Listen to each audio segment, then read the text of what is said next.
Okay, I saw some people asking, essentially, I think, for help. It's in the need help with channel here in this Slack team.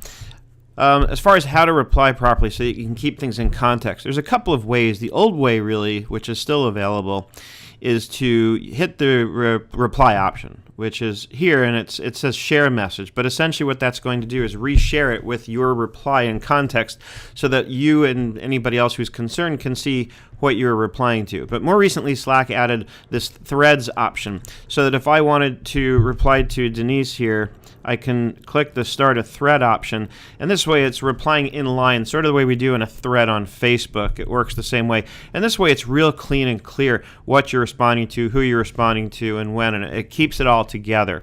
A couple of other things while I've got your attention that you might find helpful along these lines. If there's something you want to get back to later because you see it, but you don't have time to respond to it right now, you can star things. And that's personal to you. Nobody else can see that. And then up here you click on the star to see everything that you've starred. So it can be used as kind of a to-do list. The other thing you can do is you can click over here and notice the menu appears when I move my mouse over a particular message. So this menu appears in context with that message.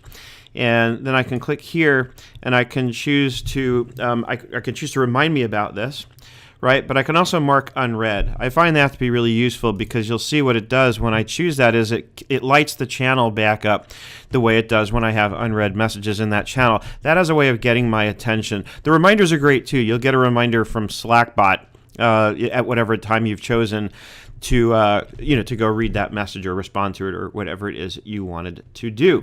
That is just about 2 minutes worth on how to better navigate Slack. I hope it helps. I hope you're having an absolutely fantastic day, and I look forward to seeing you on the web.